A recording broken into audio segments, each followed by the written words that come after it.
Bismillahirrahmanirrahim. Assalamualaikum warahmatullahi wabarakatuh. Saya Mutia Nursari. Saya akan mereview agama dari bab 2 sampai bab 7 tentang Ma'rifatullah.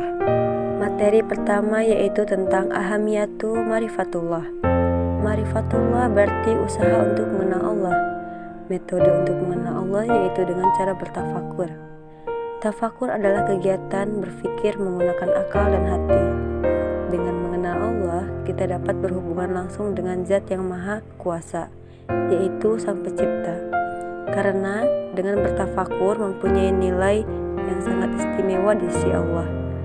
Hasil dari bertafakur bila berlawanan dengan Al-Quran atau hadis akan keliru. Cara untuk menuju Ma'rifatullah adalah dengan mengenal sifat-sifat Allah, baik sifat mustahil ataupun sifat wajib. Materi kedua yaitu tentang at-thoriq ila Ma'rifatullah atau cara menuju Ma'rifatullah. At-thoriq yaitu jalan menuju Ma'rifatullah atau jalan untuk mengenal Allah dengan melalui ayat-ayat Allah, baik itu ayat kauliyah maupun ayat kauniyah. Ayat kauliyah merupakan perkataan langsung oleh Allah melalui firman-Nya dalam Al-Quran. Contohnya ada dalam surat At-Tin yang artinya, demi buah tin dan zaitun, dan demi gunung Sinai, dan demi negeri Mekah yang aman ini, sesungguhnya kami telah menjadikan manusia dalam bentuk yang sebaik-baiknya. Kemudian kami kembalikan dia ke tempat yang serendah-rendahnya, kecuali orang-orang yang beriman dan beramal soleh. Maka bagi mereka pahala tidak putus-putusnya. Maka apakah yang menjadikan kamu mendustakan terhadap pembalasan sudah itu? Bukankah Allah itu hakim yang maha adil? Sedangkan cara mengenal Allah melalui ayat kauniyah yaitu ayat-ayat ciptaan Allah. Contohnya ada dalam Al-Quran surah Al-Imran ayat 190 yang artinya, sesungguhnya dalam penciptaan langit dan bumi dan silih bergantinya siang dan malam terdapat tanda bagi orang-orang yang berakal. Materi yang ketiga yaitu tentang al-mawani min Ma'rifatullah, yaitu faktor-faktor yang menjadi penghalang mengenal Allah. Ada dua penghalang untuk mengenal Allah, yaitu yang pertama maradus syahwat atau penyakit-penyakit mental yang berkaitan dengan hati berupa nafsu, kesenangan hidup, dan dorongan hawa nafsu. Di antara penyakit maradus syahwat yaitu kefasikan, orang yang selalu berbuat kerusakan di muka bumi, kesombongan, orang yang merasa dirinya besar dan meremehkan orang lain, kezaliman, orang yang menempatkan sesuatu tidak pada tempatnya, kedustaan, orang yang selalu mendustakan ayat-ayat Allah, banyak melakukan maksiat.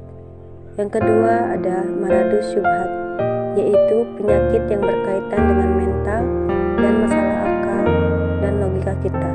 Contohnya seperti kebodohan, keraguan-raguan, penyimpangan, dan kelalaian. Materi yang keempat yaitu tentang al-adilatu ala wujudillah atau bukti keberadaan Allah. Bukti keberadaan Allah yang pertama yaitu dalil fitrah. Manusia masih berada dalam alam ruh atau arwah telah ditanamkan benih iman, kepercayaan, dan penyaksian atau syahadat terhadap keberadaan Allah. Bukti yang kedua yaitu bukti indrawi. Hal ini dapat kita nikmati, dilihat, dirasakan, dan disentuh oleh indera manusia. Bukti yang ketiga yaitu bukti akal. Agama mengajari kita identitas pencipta kita, yang keberadaannya kita temukan melalui akal kita, melalui agama yang kita ungkapkan kepada kita. Kita tahu bahwa Allah itu Maha Pengasih dan Penyayang yang menciptakan langit dan bumi. Bukti yang keempat yaitu bukti dalil nakli. Dalil nakli adalah dalil pembuktian akan keberadaan Allah dengan merujuk kepada petunjuk kitab suci. Bukti yang kelima yaitu dalil sejarah. Esensi Allah Ta'ala telah diberitakan di sepanjang sejarah manusia, mulai dari manusia pertama Adam alaihissalam hingga Rasul terakhir Muhammad SAW. Banyak peristiwa bersejarah di masa lampau semenjak Nabi Adam hingga hari ini menunjukkan keberadaannya, keagungan, dan kekuasaan Allah. Materi kelima yaitu tentang tauhidullah atau mengesahkan Allah, Mentauhidkan Allah secara umum berarti mengisahkan Allah dalam zat, mentauhidkannya selain satu-satunya zat yang berhak dan layak disembah.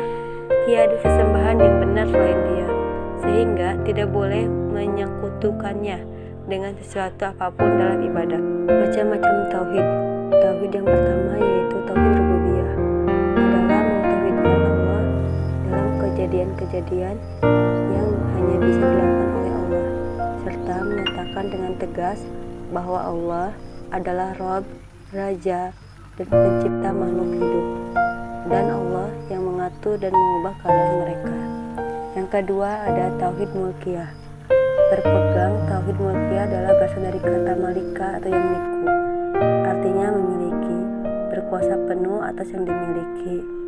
Yang ketiga ada goyatan atau yang dituju, dalam melaksanakan kewajiban untuk mengisahkan Allah sebagai bentuk dari keyakinan seorang hamba terhadap Rabb-nya, maka tentunya seorang hamba akan mengetahui Allah sebagai satu-satunya yang tuju, yang diibadahi dan yang disembah.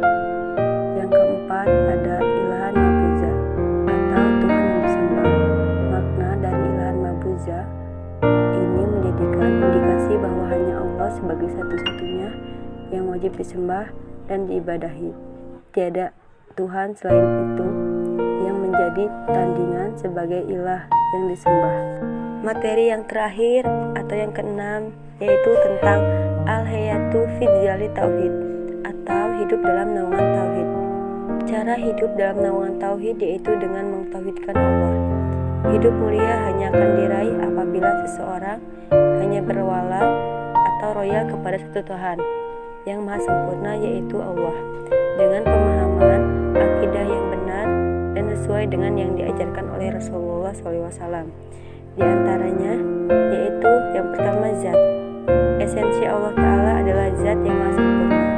Yang kedua ada sifat. As-sifat dan al-asma atau nama-nama Allah Ta'ala adalah sifat dan asma yang maha sempurna. Yang ketiga ada al-asma. Sesungguhnya Sang Maha Pencipta yang maha mulia lagi maha tinggi mendeskripsikan diri kepada makhluknya dengan asma dan sifat-sifat yang sesuai dengan kemuliaannya. Yang keempat ada af'al atau perbuatan. Allah Ta'ala memiliki kesempurnaan dalam af'al atau perbuatan. Penciptaan langit, bumi, manusia, malaikat, jin, surga, neraka, dan lain adalah merupakan af'al Allah Ta'ala, dan tidak seorang pun yang dapat menolak ketetapan dan kehendaknya. Sekian mereview dari materi Ma'rifatullah. Mohon maaf apabila ada kesalahan penulisan ataupun perkataan. Terima kasih dan wassalamualaikum warahmatullahi wabarakatuh.